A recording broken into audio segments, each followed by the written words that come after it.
الحمدللہ رب العالمین والصلاة والسلام علی محمد الامین فاعوذ باللہ من الشیطان الرجیم بسم اللہ الرحمن الرحیم۔ علامہ صاحب کے کلام میں سے ہم رینڈملی کچھ اہم چیزیں جو ہیں وہ ان کو چنتے ہیں اور پھر ان کا ہم مطالعہ کرتے ہیں۔ اس میں سے یہ ان کی سب سے ایک مارکۃ الآراء نظم ہے مسجد قرطبہ، اور ادب کی دنیا میں اس کو تاج محل سمجھا جاتا ہے۔ تو اس کا ہم نے مطالعہ شروع کیا ہوا تھا، ابتدائی چند بند جو ہیں وہ ہم نے پڑھ بھی لیے تھے، لیکن چونکہ اب ہم اس نشست کو آن لائن کر دیا ہم نے کرونا وائرس کی وجہ سے، تو ہم کچھ لوگوں کی یہ ریکویسٹ تھی کہ ہم اس کو جو ہے وہ ابتدا سے شروع کریں۔ البتہ چونکہ ابتدائی چیزیں کافی تفصیل سے ہم پڑھ بھی چکے ہوئے ہیں، تو اب میری کوشش ہوگی کہ شروع میں اس کو تھوڑا مختصر رکھوں۔ اس میں عام طور پر جو نظم پڑھنے یا پڑھانے کا جو ہوتا ہے، اس میں جو انٹریکشن ہوتی ہے اس میں زیادہ مزہ بھی آتا ہے سیکھنے کا۔ تو اس لیے میں چاہوں گا کہ اگر آپ کو ان بٹوین کہیں پر بھی کوئی سوال اگر ریز ہوتا ہے ذہن میں، تو آپ ہینڈ ریز کر سکتے ہیں، یا چونکہ سب لوگ نہیں بول رہے ہوتے، کوئی ایک آدھ بول رہے گا تو براہ راست آپ اس کو انمیوٹ کر کے سوال بھی کر سکتے ہیں۔ یہ مسجد قرطبہ جو ہے، اس کے تعارف میں ہم نے ایک پوری نشست لگائی تھی، وہ تو ہم نہیں کریں گے، اب میں مختصراً اس کا بتاؤں گا۔ علامہ صاحب کی یہ ان نظموں میں سے ہے جن کا پوری دنیا کے اگر ادب کا یعنی مطالعہ کیا جائے کسی بھی زبان کی، تو یہ اپنی نوعیت کی ایک بے مثل تخلیق ہے جو علامہ صاحب سے یہ تخلیق ہوئی ہے۔ یہ اس کی بہت ساری خوبیاں ہیں، اس میں جس طریقے کے ساتھ انہوں نے اپنا مدعا پیش کیا ہے، اور خاص طور پہ شاعری کی جو اہم صنفات جو بھی انہوں نے اس کی یعنی الفاظ کے در و بست اور ان کی جو شعر کے معیار پر ایک چیز کو پورا اتار دینا اور پھر ایسا وجدانی جست لگا دینا، یہ ساری چیزیں جو ہیں اس نظم میں آپ کو بہت زیادہ ملیں گی۔ یہ جیسا کہ اوپر لکھا ہوا ہے کہ ہسپانیہ کی سرزمین میں لکھی گئی، بالخصوص قرطبہ کی مسجد میں، اور اس کو ہم شروع کرتے ہیں اور ساتھ ساتھ اس کے تعارف میں بھی کچھ چیزیں جو ہیں وہ آتی جائیں گی۔ ایک چیز اور میں بتانے لگا تھا اس وقت جو ڈسکنیکشن ہو گیا تھا، وہ یہ کہ ہماری میتھڈالوجی کیا ہوتی ہے پڑھنے کی، کسی منظوم چیز کو پڑھنے کی کیا میتھڈالوجی ہوتی ہے۔ یعنی کلام اقبال کو خاص طور پہ ہم پڑھتے ہیں تو کیا طریقہ کار ہمارا ہوتا ہے اس کو سیکھنے کا یا پڑھنے کا۔ اس سلسلے میں یہ بتانا چاہتا ہوں کہ ہم عام طور پہ اس کی 3 چیزیں ہیں جن کو بہت زیادہ یعنی مد نظر رکھتے ہیں اور اسی پر فوکس کرتے ہیں۔ اس میں مثال کے طور پہ پہلی چیز ہے اس کا شعری حسن، شعری محاسن پر ہم غور کرتے ہیں کہ جو شعر ہے اس کو کیا چیز ہے جس نے شعر بنا دیا ہے، اس کی کیا خوبی ہے، کیا الفاظ کا چناؤ ہے، کیا جملے کی تالیف ہے، کیا چیز ہے جس کو ایک یعنی شخص نے انہی الفاظ کو جو میں ہر روز الفاظ استعمال کرتا ہوں، لیکن وہ الفاظ کی کیا ترتیب ہے، وہ کیا خوبی ہے جس نے اس کو شعر بنا دیا ہے، کیا اس میں یعنی اس کے محاسن کیا ہیں۔ یہ پہلی چیز۔ دوسری چیز اس میں ہم دیکھتے ہیں کہ اس شعر میں یا اس نظم میں ادبی پہلو کیا ہیں، یعنی وہ کیا چیزیں ہیں جن کو یعنی ٹیکنیکل چیزیں ہیں، بہت زیادہ ٹیکنیکل میں تو نہیں ہم جائیں گے، لیکن ادبی پہلو کیا ہیں، جیسے کوئی تلمیحات آتی ہیں ان کی وضاحت کرنی ہوتی ہے، کوئی تشریح کسی تشبیہ یا استعارے کی وضاحت کرنی ہوتی ہے، یا کسی شعر میں ایک خاص چیز ہے جیسے لف و نشر مرتب غیر مرتب کی بات ہوتی ہے، یا کوئی اس طرح کی اور چیز واضح کرنی ہوتی ہے، تو اس کو ہم کہتے ہیں ادبی پہلو واضح کرنا۔ تو پہلا چیز یہ کہ شعر کا شعری محاسن کیا ہے، اس کے شعری حسن کیا ہے، دوسرا یہ کہ اس کا ادبی پہلو کیا ہے، اس کو واضح کیا، اور تیسری چیز جو ہے وہ یہ ہوتی ہے کہ وہ میسج کیا ہے جو ایک شاعر جو ہے وہ دینا چاہتا ہے۔ اس نظم میں مثال کے طور پہ علامہ اقبال جو ہے وہ کیا پیغام ہے جس کو کنوے کرنا چاہتے ہیں۔ آپ نے دیکھا کہ یہ پیغام والی بات میں نے تیسرے نمبر پہ رکھی ہے، اور میں نے پہلے بھی یہ وضاحت کی تھی کہ یہ چونکہ سب سے اہم چیز لگتی ہے بظاہر کہ اس میں میسج کیا دینا چاہ رہے ہیں، لیکن جو میڈیم اختیار کرتا ہے بندہ مثال کے طور پہ ایک اخباری کالم آپ پڑھتے ہیں یا کوئی ناول پڑھتے ہیں یا کوئی کسی اور صنف کی کوئی چیز پڑھتے ہیں تو اس میں اس حساب سے دیکھا جائے گا. لیکن جب ایک بندہ شعر لکھتا ہے تو اس کا حق ادا جبھی ہوتا ہے جب آپ اس کو شعر کی نظر سے دیکھیں کہ اس میں کیا الفاظ استعمال کیے. یعنی سب سے پہلی چیز وہی ہونی چاہیے کہ اس کی یعنی شعری محاسن کیا ہیں، اس کے کیا خوبیاں ہیں جو اس میں الفاظ کیا استعمال، لیکن کیسے الفاظ، کون سے الفاظ استعمال کیے ہیں اس میں، یعنی مترادفات میں سے کون سا لفظ ہے جس کو چن کے اس نے یہاں رکھا ہے. پھر یہ کہ جو تراکیب بنائی ہیں مختلف تشبیہات یا تلمیحات سے، اس میں کیا خوبی پیدا ہو گئی ہے، اور پھر یہ کہ اس کا ادبی پہلو کیا ہے، اور پھر اس کا میسج جو ہے اس میں کنوے کیا کرنا چاہتا ہے. تو یہ چیزیں خاص طور پہ میں اس کو فوکس اس لیے کرتا ہوں کہ ہم عمومی طور پہ ہم نے دیکھا ہے کہ ہم جب کوئی کلام پڑھتے ہیں اور خاص طور پہ کلام اقبال یا اور کسی اس طرح کے شاعر کا کلام پڑھتے ہیں تو ہمارے ذہن اس وقت اولاً ناقدانہ ہوتے ہیں، یعنی ہم تنقید کرنے کے ذہن سے بیٹھے ہوتے ہیں. وہ تنقید کو ہمیں تیسرے یا چوتھے مرحلے پہ رکھنا چاہیے. اگر آپ کسی بات سے اختلاف کرتے ہیں یا کوئی غلطی واضح کرنا چاہتے ہیں مثال کے طور پہ، تو جب ایک شاعر کا کلام آپ پڑھتے ہیں وہ بے شک آپ کے نظریے سے یا آپ کے عقیدے سے مختلف چیز بیان کر رہا ہو، تو وہ نظریہ، عقیدہ اور اس طرح کی اختلافات کو اگر ہم پس پش ڈالیں گے، پہلے اس شعر کا مزہ لیں گے، یعنی کلام ایک پڑھ رہے ہیں اس کی لذت لیں گے، تو اس سے ہمیں بہت فائدہ ہوگا اور یہ اس چیز کا زیادہ ہمیں سیکھنے کو بھی ملے گا. تو یہ ترتیب میں نے اس لیے اس کو پہلے بھی بہت فوکس کیا تھا، ابھی بھی میں نے مختصراً آپ کو بتایا. سب سے پہلا شعر جو ہے اس میں ہم دیکھتے ہیں، سلسلہ روز و شب نقش گر حادثات، سلسلہ روز و شب اصل حیات و ممات. اس میں پہلے شعر میں تو بالکل بیانیہ سی چیز ہے، سلسلہ روز و شب نقش گر حادثات، یعنی یہ جو روز و شب کا سلسلہ ہے یہ حادثات کا نقش گر ہے. بڑی بیانیہ سی چیز ہے، لیکن اس میں وہ کیا بیان کرنا چاہتے ہیں وہ جب ہم تھوڑا سا آگے بڑھیں گے تو آپ کو واضح ہوگا کہ یہ ایک فلسفیانہ مسئلہ ہے جس کو وہ بیان کرنا چاہتے ہیں. روز و شب کا یہ جو سلسلہ ہے یہ حادثات کا نقش گر ہے. حادثات سے کیا مراد ہے؟ یعنی واقعات، جتنے بھی حوادث اس دنیا میں رونما ہوتے ہیں، جو کچھ بھی ہوتا ہے، یعنی چھوٹی سے چھوٹی چیز سے لے کے بڑی سے بڑی چیز تک. سورج کا طلوع ہونا یہ بھی ان حوادث میں سے ہے. ہم یہ کلاس پڑھ رہے ہیں یہ بھی ایک حادثہ ہے، ایک حوادث میں سے ہے. ہم نے اس سے پہلے کیا کیا وہ بھی حوادث ہیں، اس کے بعد کیا کریں، جو کچھ بھی ہو رہا ہے. حوادث کا مطلب یہ ہوتا ہے کہ جو کچھ بھی واقعات رونما ہو رہے ہیں. جو واقعات رونما ہو رہے ہیں ان کا نقش گر کیا چیز ہے؟ روز و شب کا یہ سلسلہ. یعنی روز و شب کا سلسلہ ہے جس کی وجہ سے یہ حادثات یا یہ واقعات ہمیں نظر آتے ہیں، نقش گر جو ہمیں نظر آتے ہیں. سلسلہ روز و شب اصل حیات و ممات، اور حیات اور ممات کی اصل بھی یہی ہے، سلسلہ روز و شب. تو اس میں ہم نے بہت تفصیل کے ساتھ چونکہ پہلے پڑھا ہوا ہے، کچھ لوگ جانتے ہیں، لیکن جو نئے لوگ ہیں ان کے لیے میں یہ وضاحت کروں. اس میں اصل میں زمان و مکان کا جو فلسفہ ہے اس کو بیان کیا گیا، اور یہ ایک چونکہ فلسفیانہ مسئلہ ہے اس لیے آپ جیسے یہ ایک یعنی قصیدے کی اصطلاح میں اس کو تشبیب کہتے ہیں، جو پہلے قصیدے میں جس چیز کو وضاحت سے بیان کیا جاتا ہے، تو اس نظم کی تشبیب جو ہے گویا ایک فلسفیانہ مسئلہ ہے. یہ کیا فلسفہ ہے، یعنی کیا وہ مسئلہ ہے کیا؟ اس میں آپ جانتے ہیں کہ ہمارے جو فلسفی ہیں یا علماء متکلمین ہیں ان کے یہاں دو اسکول آف تھاٹس ہیں. ایک گروہ یہ کہتا ہے کہ زمان جو ہے یہ حقیقی ہے اور جو واقعات یا حوادث رونما ہوتے ہیں یہ غیر حقیقی ہیں، یہ ایک سایہ ہیں، ان کی کوئی حقیقت نہیں ہے. اور دوسرا گروہ یہ کہتا ہے کہ جو حادثات یا واقعات ہوتے ہیں جس طرح کہ ہمارا شعور ان کو دیکھتا ہے وہ حقیقت ہے، اور زمان جو ہے وہ غیر حقیقی ہے.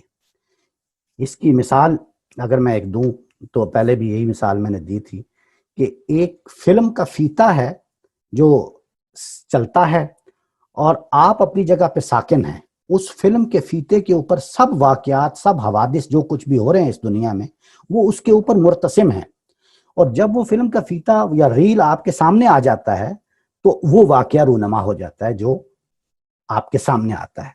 اور جب وہ چلتی رہتی ہے فلم، آپ یوں سمجھیں کہ آپ تو اپنی جگہ پہ ساکن ہیں، آپ تو کوئی کام نہیں کر رہے، لیکن جو چلتے چلتے وہ فلم کا فیتا اور وہ ایسی جگہ پہ آ جاتا ہے جہاں آپ کو ایک چیز کو معدوم ہونا ہے، یعنی یوں سمجھیں کہ آپ کی، یعنی آپ کا آخری وہ فیتا ہے یا آخری وہ چل رہی ہے تصویر، تو اس کے بعد آپ کی موت واقع ہو جاتی ہے.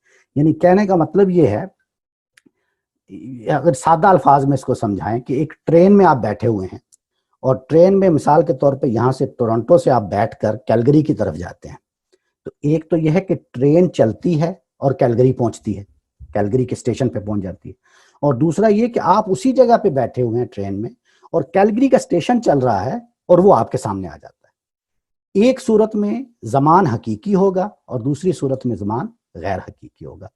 یہ اگر تو تھوڑا سا واضح ہوا ہے، تو اگر کسی کو نہیں ہوا تو بہتر ہے کہ وہ پوچھ سکتا ہے تاکہ اس کی مزید تھوڑی سی میں وضاحت کر دوں.